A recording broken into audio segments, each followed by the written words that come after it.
আসসালামু আলাইকুম, আমি তানজিল ইসলাম মুন্না। প্রিন্টিং আরতে বরাবরের মতো আপনাদের সকলকে স্বাগতম। আমরা পূর্বের ক্লাসে দেখেছিলাম সিলেকশন টুল কী এবং সিলেকশন টুলের কাজ কী। আমরা দেখেছিলাম ডিরেক্ট সিলেকশন টুলের কাজ এবং গ্রুপ সিলেকশনের কাজ। এবার আমরা দেখব হচ্ছে ম্যাজিক ওয়ান টুলের কাজ।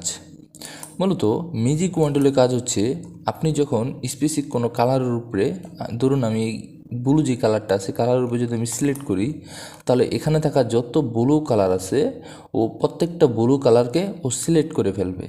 ওকে, এখন আমরা যদি এখানে থাকা যে গ্রিনটা আছে গ্রিনটা যদি আমরা সিলেক্ট করি, এখানে দেখতে পাবেন যে যতগুলা গ্রিন আছে ও কিন্তু ততটা গ্রিনে এখানে সিলেক্ট করে ফেলছে।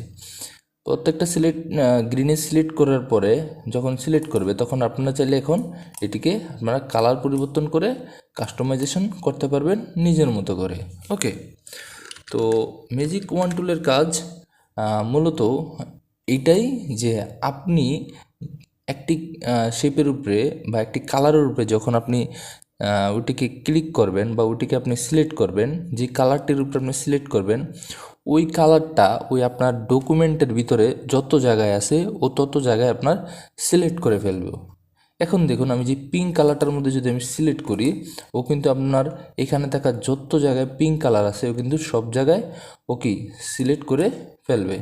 দেখতেই পাচ্ছেন আমি কিন্তু এখানে কালার পরিবর্তন করার চেষ্টা করছি, ও কিন্তু আপনার যত জায়গায় কালার আছে তত জায়গায় কিন্তু কি যত জায়গায় পিঙ্ক কালারটা আছে তত জায়গায় ও চেঞ্জ হচ্ছে। মূলত ম্যাজিক কন্ট্রোলের কাজ হচ্ছে কি, ওই সেম যদি কোনো আপনার অবজেক্ট বা কালার যদি সেখানে থাকে ও সবগুলোকে সিলেক্ট করে ফেলবে। যখন আপনি স্পেসিফিক কোনো কালারের উপরে আপনি যখন সিলেক্ট করবেন ওই কালারটা যত জায়গায় আছে ও তত জায়গায় সিলেক্ট করে ফেলবে। ওকে, এটি হচ্ছে ম্যাজিক ওয়ান টুলের কাজ। তো ভিডিওটা আজকে এই পর্যন্তই। পরবর্তী ভিডিওর জন্য সবাই অপেক্ষা করবেন এবং সুস্থ থাকবেন। আসসালামু আলাইকুম।